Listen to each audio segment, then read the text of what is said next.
بسم اللہ الرحمن الرحیم۔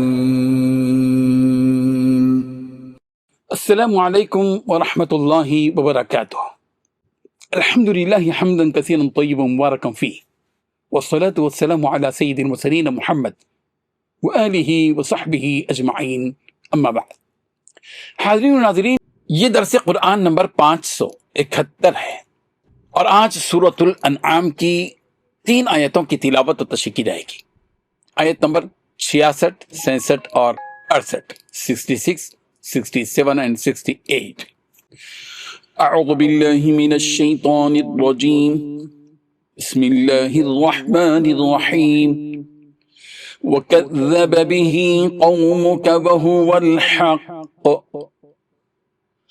قُلْ لَسْتُ عَلَيْكُمْ بِوَكِيلٍ لِكُلِّ نَبَإٍ مُسْتَقَرٌّ وَسَوْفَ تَعْلَمُونَ وَإِذَا رَأَيْتَ الَّذِينَ يَخُوضُونَ فِي آيَاتِنَا فَأَعْرِضْ عَنْهُمْ حَتَّى يَخُوضُوا فِي حَدِيثٍ غَيْرِهِ وَإِمَّا يُنْسِيَنَّكَ الشَّيْطَانُ فَلَا تَقْعُدْ بَعْدَ الذِّكْرَى مَعَ الْقَوْمِ الظَّالِمِينَ۔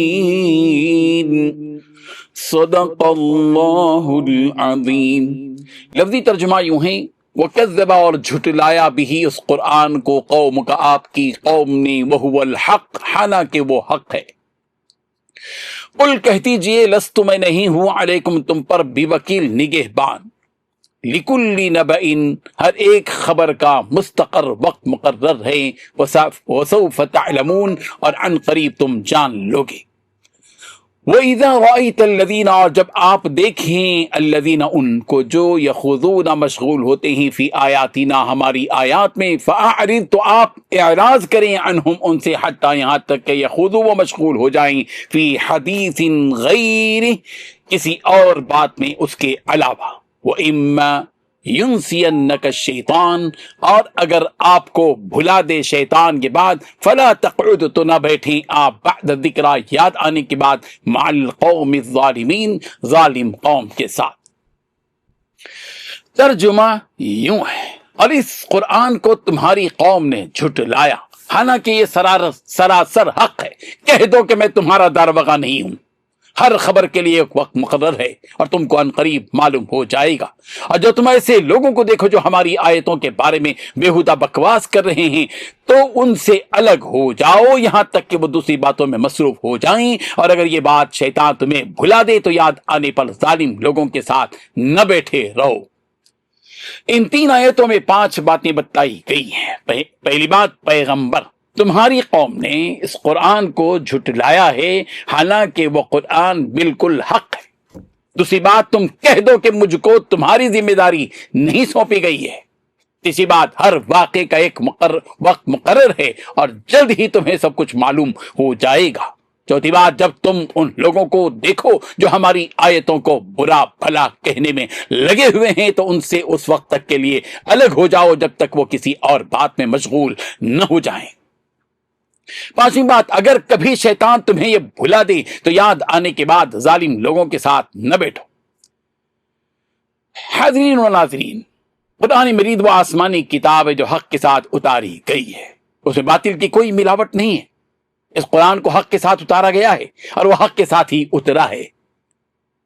سورہ بنی اسرائیل کی آیت نمبر 105 میں صاف طور پر کہہ دیا گیا، وَبِالْحَقِّ أَنزَلْنَاهُ وَبِالْحَقِّ نَزَلَ ہم نے اس قرآن کو حق کے ساتھ اتارا اور یہ بھی حق کے ساتھ اترا۔ اس کے باوجود مکے کے مشرکین نے اس کتاب کو جھٹلایا۔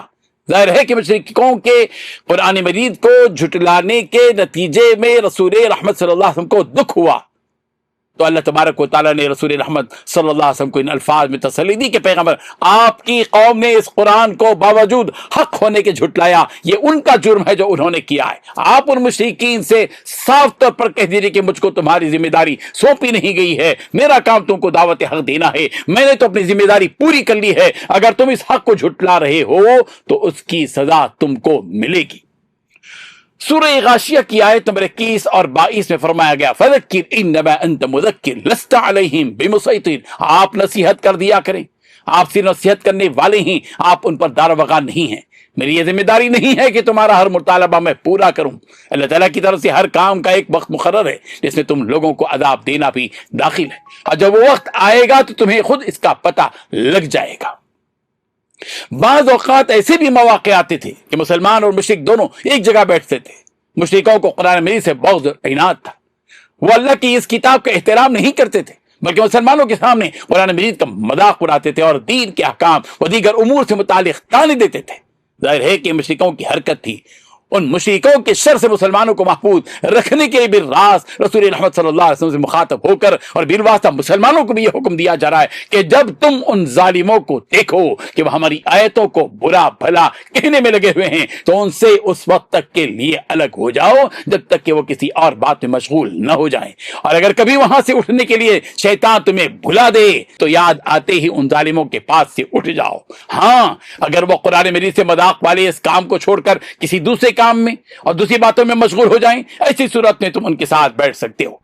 سورہ نساء کی آیت نمبر 140 میں بھی اسی قسم کا حکم نازل کیا گیا، وَقَدْ نَزَّلَ عَلَيْكُمْ فِي الْكِتَابِ أَنْ إِذَا سَمِعْتُمْ آيَاتِ اللَّهِ يُكْفَرُ بِهَا وَيُسْتَهْزَأُ بِهَا فَلَا تَقْعُدُوا مَعَهُمْ حَتَّى يَخُوضُوا فِي حَدِيثٍ غَيْرِهِ، اور اللہ تعالیٰ تمہارے پاس اپنی کتاب میں یہ حکم اتار چکا ہے کہ تم جب کسی مجلس والوں کو اللہ تعالیٰ کی آیتوں کے ساتھ کفر کرتے اور مذاق اڑاتے ہوئے سنو تو اس مجمع میں ان کے ساتھ نہ بیٹھو جب تک کہ وہ اس کے علاوہ اور باتیں نہ کرنے لگے۔